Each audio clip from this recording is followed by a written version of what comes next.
Alright, everybody, welcome. My name is Alistair, and we're going to have a little look at the Bard Healer. Now, I've got two builds. I've got one for sort of 5-man, sort of maximizing the healing, and I've got one obviously for support buff debuff.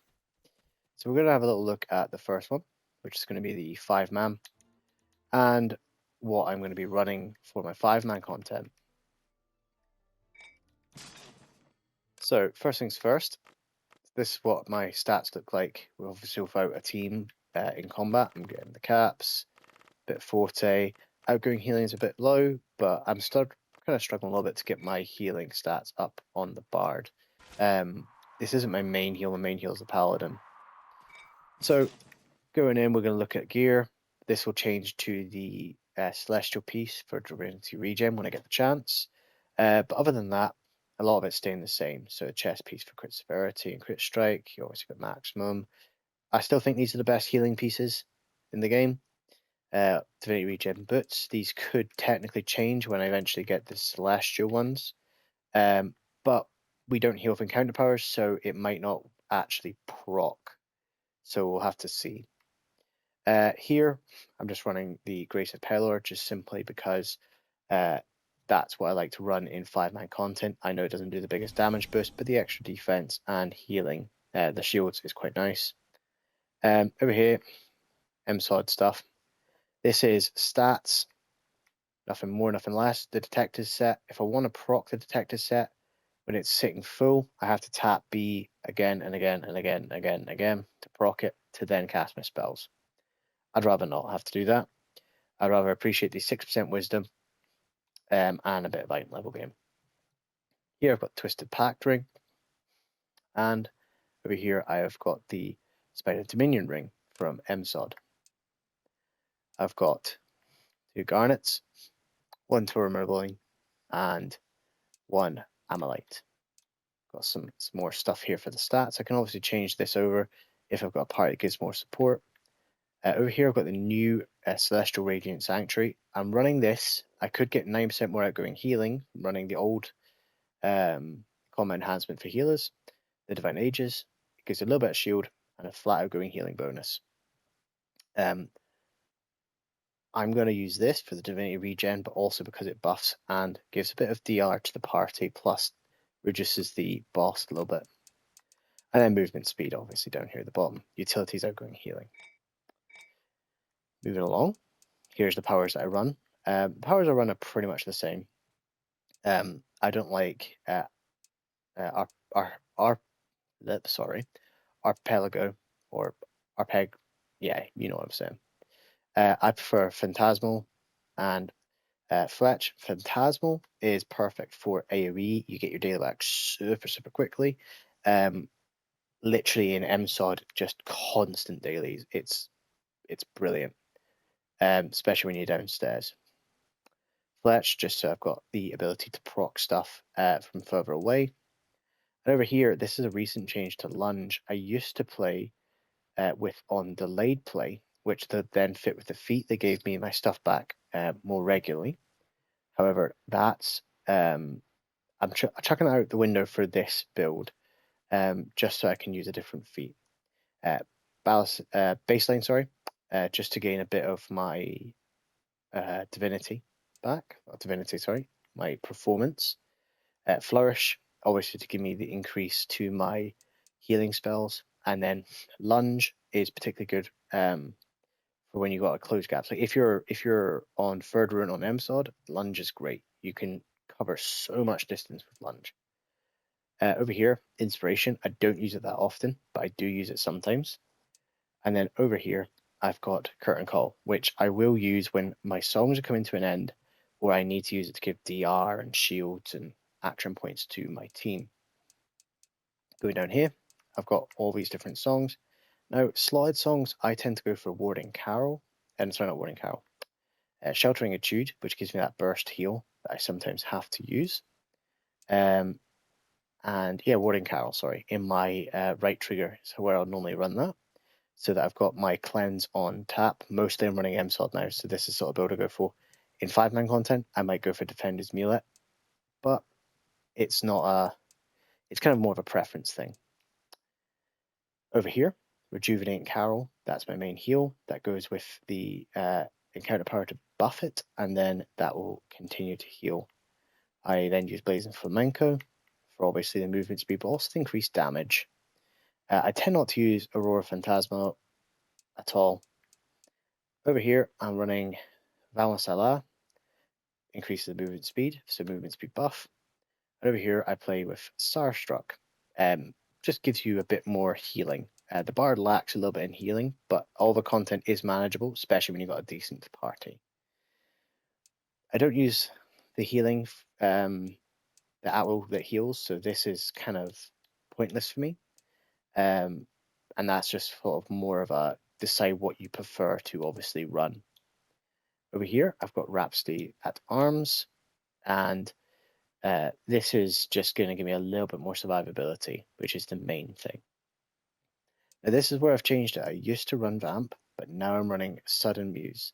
Sudden Muse obviously gives these bonuses just from being in combat.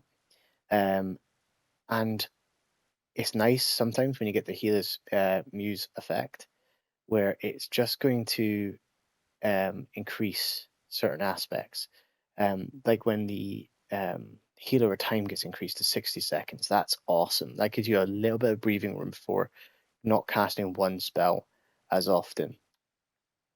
Over here, I've got Desperate Finale. This is just going to give me a big boost of Divinity back near the end.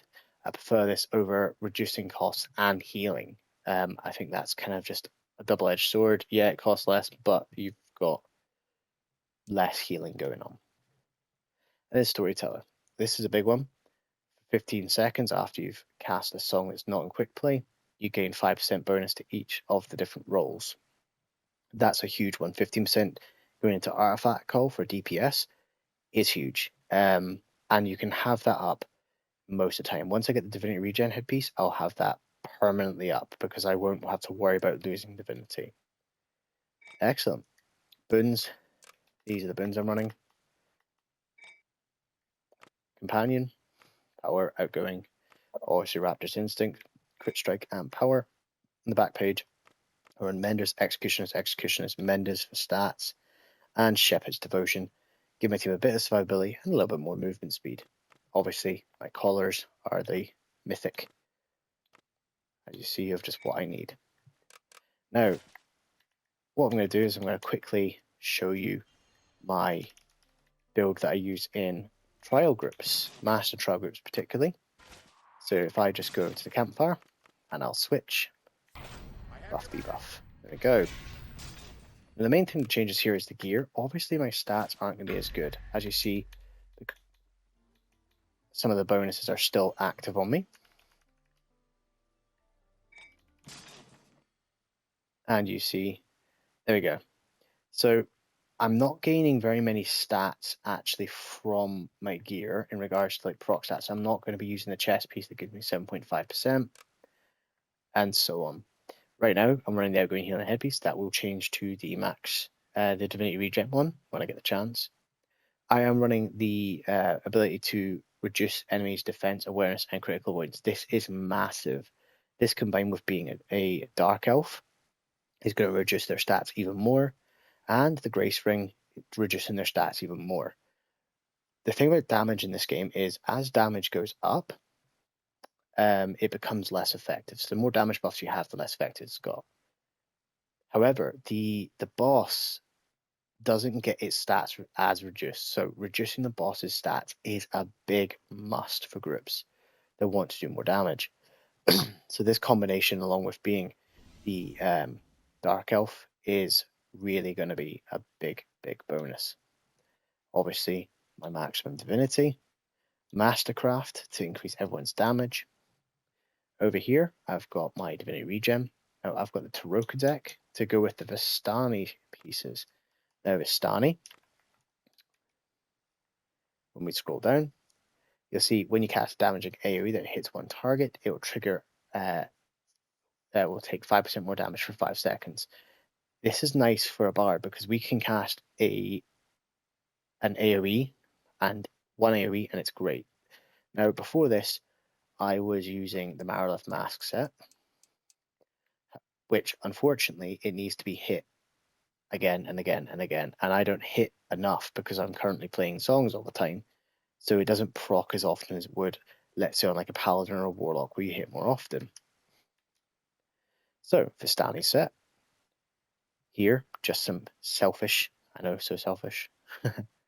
Over here, outgoing healing when I'm in a party, and power and outgoing healing here. Over here, I have considered trying to use these bits to give everyone a little bit more. However, it doesn't proc on anything other than a pure single target heal. It doesn't proc off of healing. You heal over time, you rejuvenate, or when people get a single proc from your Sheltering Etude. So there's no point in running these, unfortunately. Still cool piece, but still useless.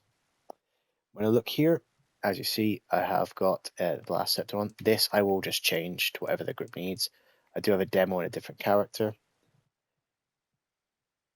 So, yeah. As we go through, see here, crit strikes and power, and then more stats. Again, running the ability to buff and debuff from the new artifact, not artifact, sorry, the new combat enhancement. And as we go along, the powers stay very much the same.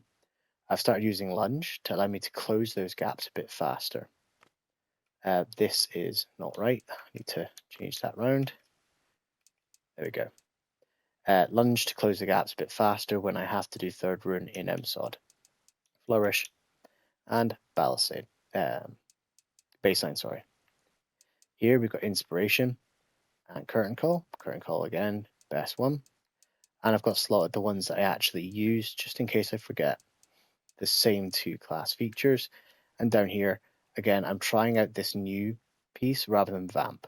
Vamp will, I think, give me more healing overall, but as a support, I shouldn't really, as a third healer, I shouldn't really need it.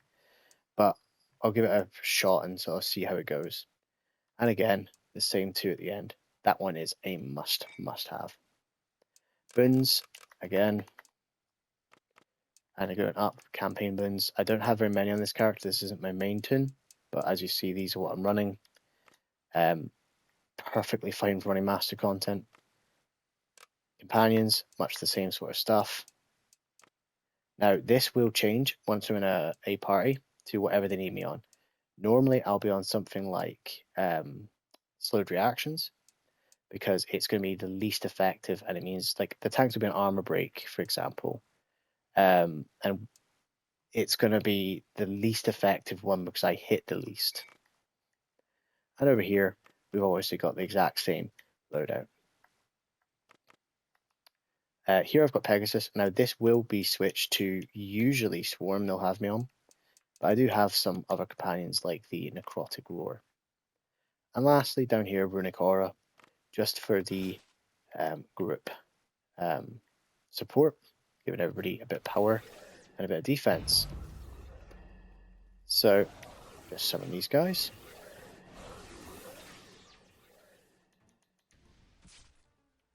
What I'll do is just cast a few healing spells.